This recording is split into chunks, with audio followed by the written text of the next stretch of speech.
Forever family, Will back at you again with another reaction video. This time it's to George Carlin on the Chris Rock show. I think this was a request from the comment section again. I'm sorry I don't remember all the names. I just read them and then it just sticks in my head. But let's see what old George's talking about, man.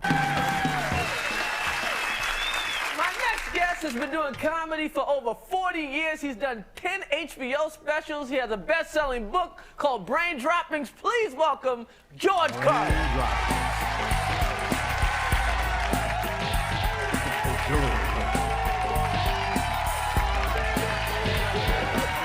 I did two Chris more. Rock show. This was the original show, man, before Chappelle's show or City Hall. Okay, George Carlin, you are by far, you're easily one of the greatest comedians ever to live.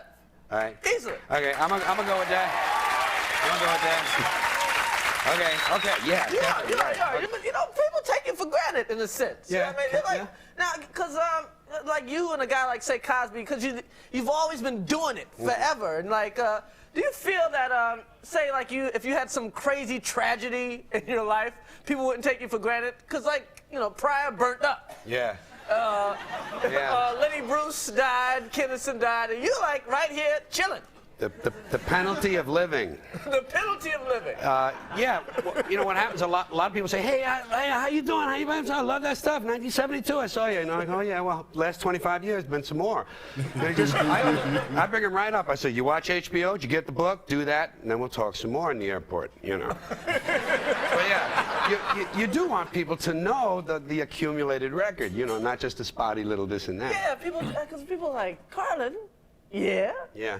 It depends. So there's other people that are hooked in good, right. Hooked in real strong, and then they'll tell you back what you did, and you say, "Oh, I don't remember that." Well, you did it, and I saw it. Okay, now one of your biggest things ever was the 7 words you can never say on television. It was piss, shit. You want the right order? What was the order? Shit, piss, fuck, cunt, cocksucker, motherfucker, and tits. They're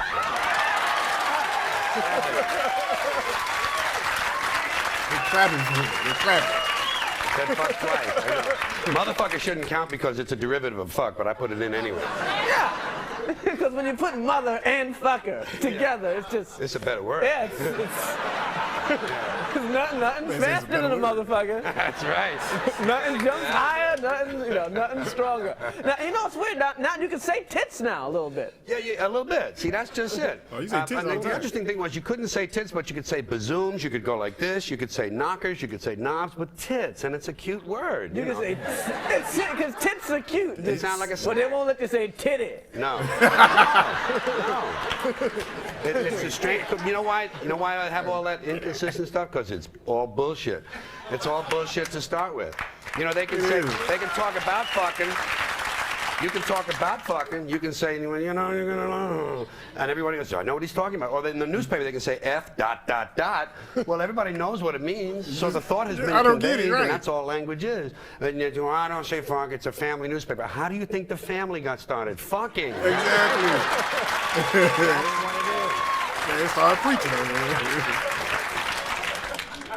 What's wild? Now, you did the seven words you can't say. Is there anything you can't say now? I don't know. That gets people. I got what I like to do. I like to bother people. I like to find out where the line is, sort of sense where the line is drawn, and then deliberately cross it, and drag the audience with you, and have them happy that you did it. That's the key. Once you get them over there, they say that was good. So. I'm doing my next HBO a year from December, about 13 months from now, and I'm just working on things because there's one taboo in this country, I think, religion, and I really am all out attacking religion every chance I get because I just don't believe in that stuff. I think it's the worst thing that ever happened to mankind, and I get after them all the time. But that's not the only thing. Kids in this country, there's too much attention to children in this country. Every time you turn around, it's kids, and they're hiding behind kids because all they're trying to do is censor you again and take your drugs away in the name of their kids. In the name of the kids. They're trying to roll back the 60s, man. Start taking guns So I away. get after them, and We I don't like to appreciate just, that. I like to get in there and just bother them a little bit. There got to be some thought with it. It's not just shock them and do that. You have to have some thought and some ideas underneath it, but then just to make them go like this a little bit in their chairs. That's what I like. Oh, yeah. That's important to me. It might not still. be you. It might be a loose disc. Yes, that's all right. Well, I'll loosen it up a little more. You know what's bugged out? You came up 50s, 60s, doing this edgy stuff, and I was like, did you feel alone at the time? Because I'm like I remember like the old Dean Martin roast, and like your crew, like your contemporaries are guys like Alan King and you know, other guys doing like "Take My Wife Please" jokes and stuff. Right. Yeah, the old line stand-ups. Yeah. Well, I came out of coffee houses, though. I got lucky. I came out of coffee houses and folk rooms. Alan King's cool before, you know, he shoots me or something. But I came out of places where irreverence was a part of the deal. Coffee houses and folk rooms, you know, the whole idea there was to be a little bit anti-establishment, to be a little bit against the stream, you know. So I came out of that and always felt comfortable being alone.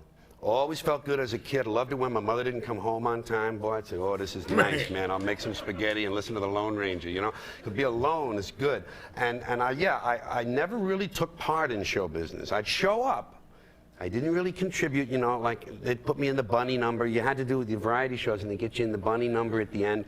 I had to do a little of that, but once I turned the corner, I left. yeah, I mean, I mean, when you're around like bad comedy. Yeah. Not even bad comedy, just that other shit. Yeah, right.